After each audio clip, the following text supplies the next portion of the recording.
Hello guys, good morning यार। Good morning, good evening, good night. तो कैसे हैं आप लोग? उम्मीद कर रहा हूँ सब बहुत बढ़िया होंगे, बहुत बढ़िया कर रहे होंगे। सभी के एग्जाम्स वगैरह बहुत नजदीक है, तो एग्जाम का प्रेशर भी होगा आप लोगों पे। ओके, तो आपका सिलेबस भी ऑलमोस्ट खत्म होने वाला है। आज हमारा सरफेस एरिया एंड वॉल्यूम का लास्ट लेक्चर है सर। और आज के दिन हम जो है 48वां दिन हमारे 75 हार्ड डे चैलेंज का, ठीक है। और आज के दिन हमारा सरफेस एरिया वॉल्यूम भी खत्म हो जाएगा। और आज के बाद हम क्या स्टार्ट करेंगे? Statistics and probability. सिर्फ दो बाकी सर, सिर्फ दो। वो दो भी हम कर लेंगे, बड़ा जल्दी कर लेंगे आपका नष्ट। तो मैं आप सभी से उम्मीद कर रहा हूँ, ठीक है। वैसे तो मुझे पता है मैं गलत कर रहा हूँ, मतलब मुझे ऐसा नहीं करना चाहिए, बट फिर भी कर रहा हूँ। ठीक है, मान के चलो तुमने जो अभी तक किया होगा ईमानदारी से, तो तुमने नहीं करा, मक्कारी तो की है तुमने ना। अभी से तुम्हें लेक्चर ड्रॉप भी किए होंगे, सबने किया, अब लोगों को दिख रहा है। मेरे मन में ख्याल आ रहा है एक दिन मैं भी एक आध लेक्चर ड्रॉप कर देता हूँ, बट नहीं कर सकते। पता नहीं तुम कैसे हो, तुमने कैसे छोड़ दिया। आप तुम बोलोगे सर प्री बोर्ड्स आ गए थे, ठीक है मैं समझ रहा हूँ ना। चलो एनसीईआरटी वगैरह ले लीजिए, पेन कॉपी निकाल के बैठिए और फटाफट से सभी फॉर्मूलों को एक बार एक पेपर में लिख के साइड में रख लेना। क्वेश्चंस करते टाइम जब भी आप क्वेश्चन करो और आपको उसके फॉर्मूले याद ना हो, तो एक पेज में फॉर्मूला लिख दीजिए और बगल में रख दीजिए और देख देख के सॉल्व कीजिए। आपको याद होने के, आपको जल्दी याद हो जाएगा, चांसेस बढ़ जाते हैं, ठीक है। चलिए, तो हमने जो है सरफेस एरिया, वॉल्यूम, इन सभी का कंसेप्ट समझ लिया था, है ना। अब उसके बाद अब हमें क्या करना, अब हमें करना उन पे आने वाले कुछ सवाल, है ना। तो सबसे पहले जो मैं आपको जो एक सवाल करवाता हूँ, आपके अंदर उसके अंदर जो है कुछ फॉर्मूले वगैरह इस्तेमाल होंगे, ध्यान रखना। तो हमारा आज का पहला सवाल है, पहला सवाल, Rashid got a playing top. मैं इस क्वेश्चन लिखूंगा नहीं, एनसीईआरटी का पहला एग्जांपल है सरफेस एरिया एंड वॉल्यूम पर, है ना। Rashid got a playing top, लट्टू कहता है उसे, as his birthday present which was surprisingly had no colour on it. He wanted to colour it with crayons. The top is shaped like a cone mounted by a hemisphere. ठीक, अब समझिए, रशीद नाम का एक लड़का है, उसको जो बर्थडे प्रेजेंट पे एक टॉप मिला, जिसे हम लट्टू कहते हैं हिंदी में, ठीक है। वो लट्टू जो है कुछ इस टाइप का होता है, आपको पता होगा, सबने देखा होगा। अब आप में से कोई ऐसा तो नहीं होना चाहिए कि सर मैंने लट्टू ना देखा है, हमारे को पता ना है लट्टू क्या होता है ना। तो ऐसा तो मत बोलना तुम। देखो ये होता अपना लट्टू, ठीक है सर। इसको यहां से अपन ने ऐसे कर दिया और ये ऐसे कर दिया और यहाँ से डॉट डॉट डॉट करके हमने इसे यहाँ तक कर दिया। ये हमारा रेडियस है, ये हमारा रेडियस है, ये हमारा कोन का हाइट, ये हो जाएगा इसका स्लैंट। अब जरा समझना सवाल में क्या क्या दे रखा, मैं बता रहा हूँ, है ना, सब बता रहा हूँ। तो हमारे पास सवाल में गिवन है सर, हमारे पास सवाल में गिवन है, the entire top is 5 centimetre in height and the diameter of the top is 3.5 centimetre. The entire top मतलब इस पूरे टॉप की जो हाइट है यहां से लेके यहां तक, ये 5 सेंटीमीटर की है, ये 5 सेंटीमीटर की है। और जो इसका डायमीटर है, यानी ये चीज यहां से लेके यहां तक, ये जो डायमीटर है वो जो है 3.5 सेंटीमीटर की है, ठीक। अब आपको बताना है कि वो कलर अप्लाई करके सरफेस एरिया क्या है। फाइंड द सरफेस एरिया करके दिया होगा आपको, आई थिंक सो, है ना। आपको सवाल करने के तरीके आ जाएंगे। और find the area he has to colour, है ना, उसे जितना एरिया कलर करना आपको वो बताना है, कितना कलर करना है, जो कैसे बताएंगे अपन, है ना। क्या करना है आपको, आपको जो इसमें आपको सोचना पड़ेगा। इस फिगर को अगर मैं ऐसे ब्रेक डाउन करके दिखाऊं तो आपको नजर आएगा कि एक हेमिस्फीयर है ना, और उस हेमिस्फीयर के नीचे हमने जो एक कोनिकल शेप का ये चीज रखा हुआ है जो इसमें ऐड हो रहा है। अब समझना, जब दोनों ये ऐड होंगे तो ये वाला जो सरफेस है, ठीक, ये सर्कुलर शेप, और ये वाला जो सरफेस है, ये दोनों आपस में चिपक जाएंगे और ये दोनों हाइड हो जाएंगे, मतलब ये दोनों ही आपस में नहीं दिखेंगे। ये दो जैसे हाथ है, अगर दोनों आपस में चिपका दूंगा तो एकदम तो हाइड हो जाएंगे ना, इसके अंदर वाला पोर्शन ये तो नहीं दिखेगा अपने को सिर्फ अपर पार्ट यानी ये और इसका अपर पार्ट ये दिखेगा, ये चीज हाइड हो जाएगी अपनी। बात समझ आ रही है आपको? एग्जैक्टली यहाँ पे दोनों आपस में चिपकने वाले हैं। अब ऐसा तो कोई नहीं करता ना भैया कि कलर करना है हमें, तो हमने यहाँ पे कलर किया, फिर बीच में इसको काटेंगे, यहाँ पे कलर करेंगे, वहां कलर किया, फिर इसको चिपकाएंगे, ऐसा थोड़ी करते, बिल्कुल थोड़ी। अब नहीं काटते, हमने यहाँ कलर किया, इसका हम इसके ऊपर कलर कर देंगे, बात खत्म हमारा, है ना। तो ऐसे आपको दिमाग लगाना है, मतलब आपको ये दो सरफेस को काउंट नहीं करना है। अब जरा समझिए, अगर एक कोन के अंदर आप इस सरफेस को नहीं लेंगे तो बाकी रिमेनिंग से क्या कहेंगे? Curved surface area. याद है, कर्व्ड सरफेस एरिया में ये ढक्कन अगर लग जाए तो क्या होता है? वो टोटल सरफेस एरिया बन जाता है। लेकिन यही अगर हम ढक्कन को ना ले, सिर्फ बाहर का सरफेस ले, तो उसे कहते हैं CSA ऑफ कोन। और इस सेम हेमिस्फीयर में भी अगर हम इस चीज को ना लें, इस सर्कुलर शेप को, तो ऊपर वाले पार्ट को कहते हैं CSA of hemisphere. In short, आपको अगर इसका टोटल सरफेस एरिया निकालना है तो आपको दोनों का अलग अलग CSA निकाल के ऐड करना होगा। देखो लिखने का तरीका क्या हो जाएगा, टोटल है ना, और TSA ऑफ लट्टू, टोटल सरफेस एरिया ऑफ लट्टू is equal to CSA of cone plus CSA of hemisphere. इसको आप हेमिस्फीयर समझे, समझ गए, हेमिस्फीयर। ओके, नेक्स्ट मैं इतना ही लिख रहा हूं ना, आपको CSA ऑफ कोन निकालना है प्लस CSA ऑफ हेमिस्फीयर निकालना है। अब देखो CSA ऑफ जो कोन है वो होता है पाई आर एल और CSA ऑफ हेमिस्फीयर होता है 2 पाई आर स्क्वायर। अब इन सब में से अगर मैं पाई आर को कॉमन ले लूं तो मेरे पास बचेगा L प्लस 2R। देखो पाई आर इसका बाहर निकल गया था, L बच गया प्लस, और इसमें से पाई आर बाहर निकल गया तो एक 2 बचेगा और एक R बच जाएगा 2R। वैल्यू पुट करें सर, पाई की जगह मैं रखूंगा 22/7। अब रेडियस की जगह पे क्या रखूंगा? अब यहाँ पे देखना, डिफरेंट पर्सन का डिफरेंट पर्सपेक्टिव होता है। मैं अपने हिसाब से तुम्हें बता रहा हूं, तुम्हें जो करना है, कभी भी जब भी आपको क्वेश्चन आप कर रहे हो तो उस वक्त पे आपको फ्रैक्शन में वैल्यूज लेने। कोई भी वैल्यू अगर आपको डेसिमल में दे रखी है तो अपने फायदे के हिसाब से, है ना, अपने फायदे के हिसाब से आप उसे फ्रैक्शन में चेंज करो, पहला कार्य।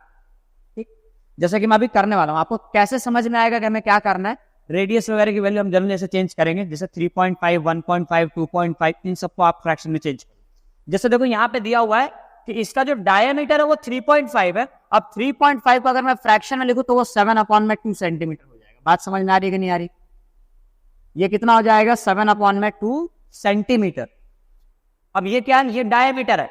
अब समझो अगर किसी का डायमीटर 7/2 है तो उसका रेडियस कितना हो जाएगा? इसका आधा। डायमीटर अगर 7/2 है तो रेडियस कितना हो जाएगा? उसका आधा। और इसका आधा 7/2 का हाफ क्या होगा? 7/2 का हाफ हो जाएगा 7/4। रेडियस निकाल लिया आपने। अब ये कैसे मालूम पड़ा सर 7/4? देखो, जब भी आपको फ्रैक्शन में किसी नंबर का आधा निकालना हो ना, आप नीचे वाले को डबल कर दो। जैसे अगर 3/2 है और तुम चाहते हो कि मैं इसका आधा कर दूं, तो इसका आधा 3/4 कर दो। देखो इसका आधा हो गया। नीचे वाले को डबल करने से चीजें आधी हो जाती है, ध्यान रखना, है ना, काम आएगी नीचे। हो सकता है कि तुम्हें ये बात पता हो और ये भी हो सकता है कि ना पता हो। ठीक है, मैंने तो बता दिया है, तुम्हें फायदा हो तो अच्छी बात है। ठीक है, अब क्या करो, रेडियस की जगह पे तुम रख दो 7/4। हमने यहाँ पे रख दिया रेडियस की जगह पे 7/4। लेकिन अगेन क्या स्लैंट हाइट है हमारे पास? नहीं है, स्लैंट हाइट है ही नहीं। और 2 टाइम्स ऑफ रेडियस यानी 7/4 आप ये यहाँ पे ऐसे लिख सकते हैं। चलो आपका ये काम तो हो गया। लेकिन स्लैंट हाइट की जगह, जो स्लैंट हाइट की जगह वो अभी भी खाली है। यहाँ पे आपको स्लैंट हाइट रखना पड़ेगा।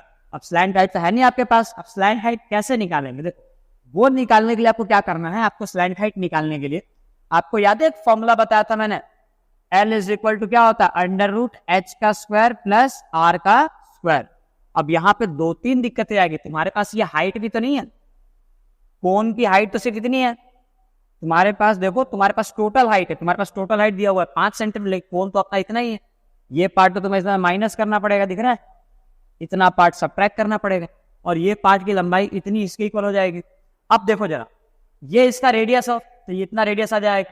अब टोटल हाइट 5 है, 5 में से अगर मुझे रेडियस माइनस कर दो तो मेरे को नीचे वाला हाइट मिल जाएगा जो कि कोन का हाइट। तो टोटल हाइट 5 और 5 में से माइनस क्या करना मुझे? ये, और ये किसके इक्वल आएगा? इसके इक्वल। और ये क्या है? रेडियस। 5 में से रेडियस माइनस कर दो, रेडियस है 7/4। अब कुछ कैलकुलेशन वाला पार्ट अपन यहाँ कर रहे हैं। तो इसकी हाइट इज इक्वल टू 5 - 7/4 करो तो h इज इक्वल टू देखो 5 4 20, 20 - 7 दिया जाएगा आपका 13/4। ये हो गया आपकी हाइट। तो हाइट की जगह पे 13/4 रख देना। देखो अब आपका काम आसान, ये आ जाएगा 13/4 का स्क्वायर प्लस रेडियस कितना है? 7/4 का स्क्वायर। सॉल्व करोगे तो आपका ये अंडर रूट में आ जाएगा 169 प्लस 49/4 का स्क्वायर 16। अब इस चीज को मैं फर्दर अगर ऐसे लिखूं तो ये कितना आ जाएगा आपका? 9 यहाँ पे 8 आ जाएगा और 4 और 6 जो है 10, 0 कैरी बचा 1 और ये 208 समथिंग आ रहा है, 208 आ रहा है और 9 18 8 कैरी बचा 1 और 4 6 10 1 218 आ जाएगा। 218 थोड़ी सी गलती कर दी, 218 अपॉन में आ जाएगा आपका 16। अब फर्दर देखें, इसको मैं आगे एक स्टेप और लिख दे रहा हूं, 280 अपॉन में 16 है वो तो 4 आ जाएगा। कितना आ जाएगा 4 रख दिया हमने इसको। अब बात ये है सर कि 218 रूट से बाहर निकल के क्या आएगा। देखो उसके क्वेश्चन थोड़ा समझने में लेंदी होते हैं तो वक्त लगेगा आपको। 218 से रूट से बाहर निकल के क्या है, अब इसे कैसे करना समझो जरा ध्यान से। 218 को आप देखो कौन से नंबर के आजू बाजू है, कौन से नंबर के स्क्वायर के आजू बाजू है ये, तो देखो 225 15 का स्क्वायर होता है, दिख रहा है 225 के बहुत करीब है 218, है ना। अब 225 अगर होता रूट में तो यहाँ पे हम डायरेक्टली 15 लिखते, लेकिन 225 से कम है, मतलब हमारा आंसर भी 15 से कम आएगा। अब कितना कम आएगा, ये 225 से थोड़ा सा ही कम है, तो आंसर भी 15 से थोड़ा सा ही कम आएगा। बात समझ आ रही क्या। तो या तो आप उसे 15 से कम करके 14.9 लिख दो, या तो 14.8 लिख दो। अब 14.9 अब नहीं लिखे क्योंकि 14.9 जो है 4 से कट नहीं होगा, तो मैंने यहाँ पर रख देना है 14.8। 14.8 मैंने क्यों सेलेक्ट किया, क्योंकि ये 4 के टेबल में कट जाता है। जब मैं इसे कट करूंगा तो मेरा इसका आंसर आ जाएगा 4 3 12 और 2 7 3.7 इसका आंसर आ गया। तो मेरे को स्लैंट हाइट की वैल्यू मिल गई L = 3.7। बात समझ में आ गई, यही आपको करना है। यहाँ पे आपने रख देना है 3.7 रख दी हमने वैल्यू। अब आप इसे सॉल्व कर सकते हैं। अब देखो सॉल्व का तरीका, देखो 7 से 7 कट जाएगा, 7 से 7 कट जाएगा, ये आपका 2 हो जाएगा और ये आपका जो है 11 हो जाएगा। अभी आपका आंसर आ गया 11/2। और यहाँ पे देखो, यहाँ पे आप देखें, अच्छा एक काम कीजिए ना, इस 2r को क्या चाहिए 7/4 था, तो 7/4। हाँ देखो इसे कट करके क्या मैं 7/2 कर सकता हूँ, और 7/2 आपको पता है क्या होता है 3.5, है ना। क्यों यहाँ पे फ्रैक्शन में रख रहा हूँ, देखो अब पॉइंट में क्यों गया, मैं ठीक कहा था फ्रैक्शन रखो पॉइंट में, इसलिए क्योंकि ये भी पॉइंट में इनको ऐड करना आसान हो जाएगा। ठीक है, इसको हमने ऐड करते हैं, ये 3.7 और प्लस कितना हो जाएगा 3.5। इनको जब आप ऐड करोगे तो आपको आंसर मिलेगा 11/2 इंटू 3.7 5 12 तो कैरी बचा 1 4 3 7.2।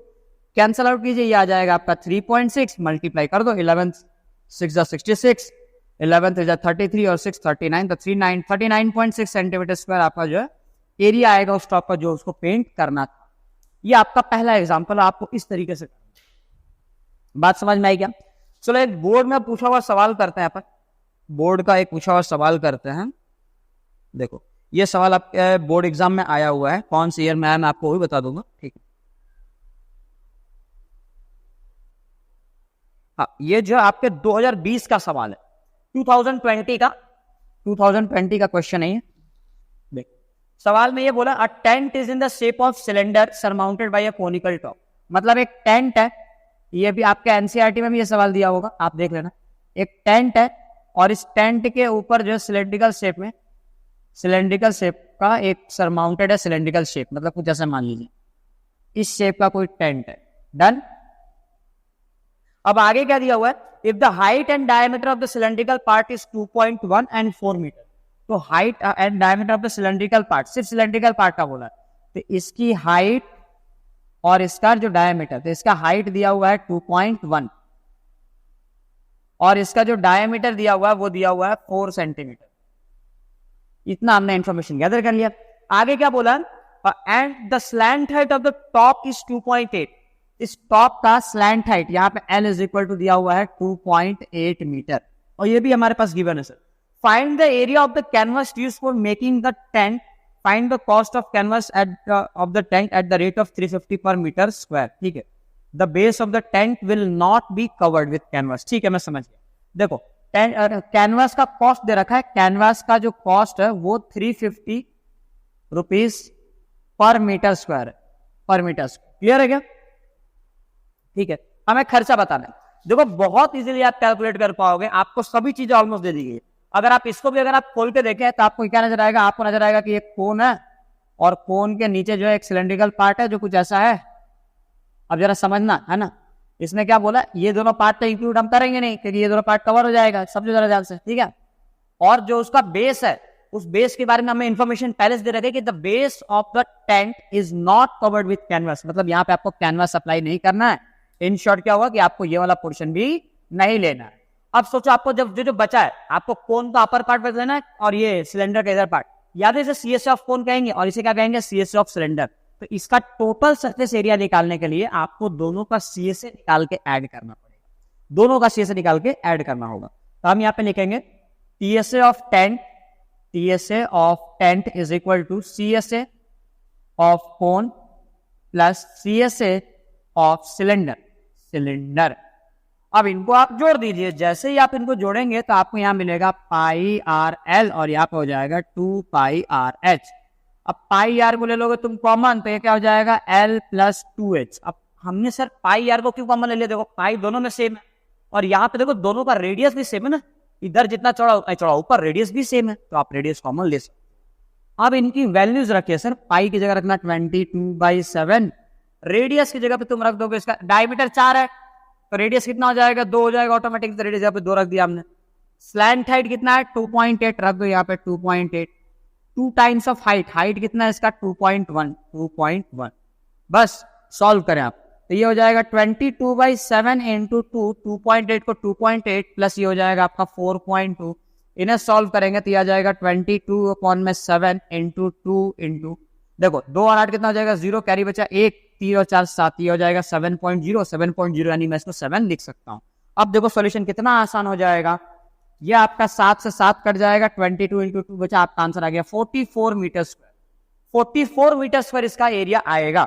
अब अगला सवाल ये है कि आपको कॉस्ट बोला गया है, कॉस्ट ऑफ कैनवास, तो 1 मीटर स्क्वायर कैनवास का जो कॉस्ट है वो 350 रुपीज है, तो 44 यानी 44 इंटू 1 मीटर स्क्वायर कर दो मैं, तो इसका कॉस्टिंग जो है 44 इंटू 350 रुपीज आ जाएगा। आप इनको मल्टीप्लाई करें और आपका आंसर आपके स्क्रीन पे, समझे। तो ये 2020 का सवाल है, बोर्ड में पूछा हुआ सवाल है और करने का तरीका ये है, आपको इस तरीके से लिखना। हाँ, आपको थोड़ा डिटेलिंग लिखनी पड़ेगी, आपको थोड़ा डिटेल में लिखना पड़ेगा। मैंने आपको स्टेप तो सारे लिखी, आपको थोड़ा बहुत गिवन इन्फॉर्मेशन लिखना पड़ेगा, आपकी हाइट वगैरह, सिलेंडर की हाइट, कोन की हाइट, आपको इसे मेंशन करना पड़ेगा, समझ गए आप। गिवन डेटा में एक आखिरी सवाल हम कर रहे हैं, एक आखिरी सवाल हम करने जा रहे हैं जो कि आपके बोर्ड्स का ही सवाल है, बोर्ड्स का ही सवाल है, ठीक है। नहीं, एक काम करो, ये सवाल हम नहीं कर रहे हैं क्योंकि ये सवाल जो है सरफेस एरिया का ही नहीं, हमें एक सवाल वॉल्यूम वाला ले लेना चाहिए जिसके अंदर वॉल्यूम हमें कैलकुलेट करना हो, ठीक है। एक क्वेश्चन हम वॉल्यूम पे कर रहे हैं, चलो आज एक वॉल्यूम का सवाल करते हैं फटाफट से। तो हमारे पास पहला सवाल है, a solid is in the shape of कोन, एक सॉलिड है जो कोन के शेप में है, इसको यहाँ पे ऐसे वो कर देते हैं, पर्दा लगा देते हैं। Solid is in the shape of cone standing on hemisphere with both their radius beings equal to 1 centimetre. A solid is in the shape of cone standing on a hemisphere, ठीक है। एक हेमिस्फीयर के ऊपर एक solid है, एक hemisphere पहले बना लो और इसके ऊपर वो सॉलिड जो है स्टैंडिंग, मतलब इसके ऊपर वो रखा हुआ है, डन। अब नेक्स्ट पार्ट क्या दिया, and the height of the cone is equal to its radius. अच्छा, मतलब इसके ऊपर कुछ कोनिकल शेप है, ये भी हमने कर दिया। अब इसमें ऐसा बोला है कि दोनों का रेडियस 1 सेंटीमीटर है and the height of the cone is equal to radius. अच्छा देखो, इसका रेडियस 1 सेंटीमीटर है और इसका रेडियस भी 1 सेंटीमीटर है, ये हमें मेंशन है, ठीक है। क्वेश्चन में गिवन है कि दोनों का रेडियस जो है 1 सेंटीमीटर है और आपको ये भी बता रखा है कि जो कोन का जो हाइट है वो रेडियस के इक्वल है, मतलब कोन की भी हाइट भी 1 सेंटीमीटर आ जाएगी। अब आगे क्या पूछा सर आपसे, find the volume of the solid in terms of pi. Pi के टर्म्स में आपको बताना है कि इसका वॉल्यूम क्या है। अब देखो मैं सॉल्व करना आपको क्या करना है।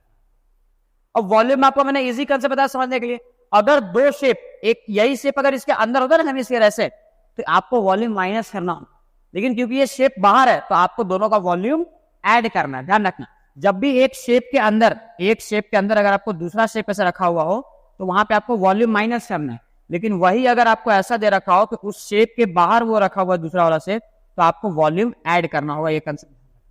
तो यहाँ पे हमें वॉल्यूम को ऐड करना है, तो दोनों पे वॉल्यूम को ऐड करना है। वॉल्यूम में तो कोई लफड़ा है नहीं सीएसए टीएसए का, तो सीधा सीधा दोनों का वॉल्यूम निकाल दो और जोड़ दो यार। देखो तो इसका वॉल्यूम हम कैसे निकालेंगे, volume of cone plus volume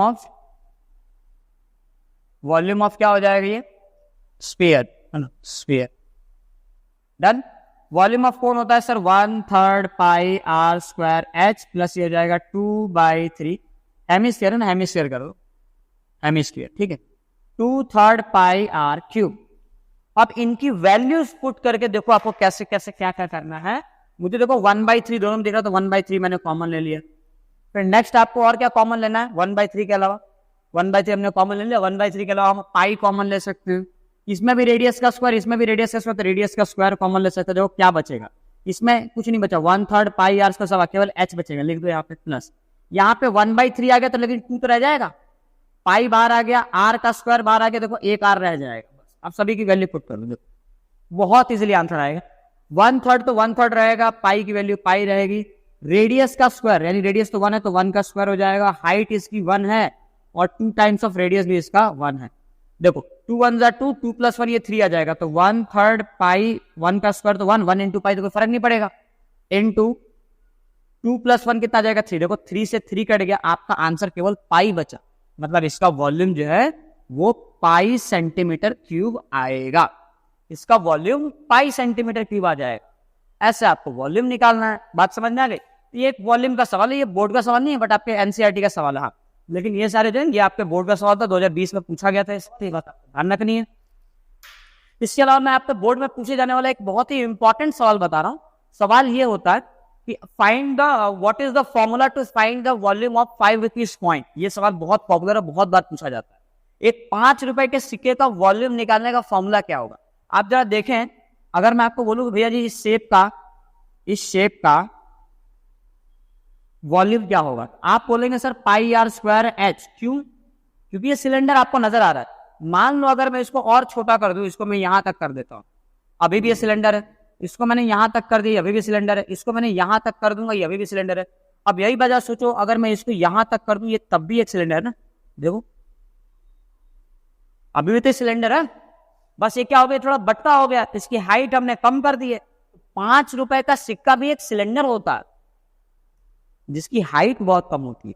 5 रुपए के सिक्के पर सिक्का तुम रखो, देखो सिलेंडर बन जाएगा, उसकी हाइट आ जाएगी उसकी, है ना। थोड़ा सा कॉम्प्लेक्स मिला तो बढ़ जाएगा, वो आ जाएगा, बन जाएगा सिलेंडर। तो ध्यान रहे कि 5 रुपए का सिक्का हो, 10 रुपए का सिक्का हो, कोई भी सिक्का अगर बोला ना कि हाँ इसका कॉइन है, तो कॉइन का वॉल्यूम निकालने का फॉर्मूला क्या होगा, आंख बंद करके बताना है, पाई आर स्क्वायर एच, क्योंकि कॉइन भी एक सिलेंडर है जिसकी हाइट बहुत कम है। देखो अगर कॉइन सिलेंडर की हाइट तुम कम कर दोगे तो वो सिक्का बन जाएगा, कॉइन बन जाएगा। और वही अगर तुम सिलेंडर की रेडियस बहुत कम कर दोगे ना, देखो रेडियस हमने बहुत कम कर दिया, देखो ये भी सिलेंडर ही है, दिख रहा है ये सिलेंडर है, लेकिन इसका रेडियस हमने बहुत पतला कर दिया, उस केस में ये वायर बन जाता है। सिलेंडर एक्चुअली में बहुत काम, अगर उसका रेडियस कम कर दो तो ये वायर बन जाएगा, और अगर हाइट कम कर दो तो वो सिक्का बन जाएगा, कॉइन बन जाएगा। ये कॉइन वाला सवाल पाई आर स्क्वायर से एग्जैक्ट बहुत बार पूछा गया है, आपको ध्यान रखना है। क्लियर? चलो, तो आज के लेक्चर में हम सिर्फ इतना ही करने वाले हैं। इसके नोट्स वगैरह आपको बना लेने हैं, बोर्ड के क्वेश्चन आपको कंप्लीट कर लेने हैं। बाकी के लेक्चर के लिए आप हमें आगे मिले, अगला लेक्चर आपको कल मिल जाएगा, मतलब ऑब्वियसली बात है, रोज ही मिलता है, ठीक है। तो 49th डे से हम स्टार्ट करेंगे अपना स्टैटिस्टिक्स करेंगे, है ना, और उसका प्रोबेबिलिटी ऑलमोस्ट जहां तक मेरा मानना है 55 या 56वें डे तक आपका पूरा कोर्स खत्म हो जाएगा। उसके बाद क्या करेंगे हम, वो तो मैं आपको उसके बाद ही बताऊंगा, अभी नहीं, ठीक है। चलिए, तो मिलते हैं अपने से, है ना, बाय।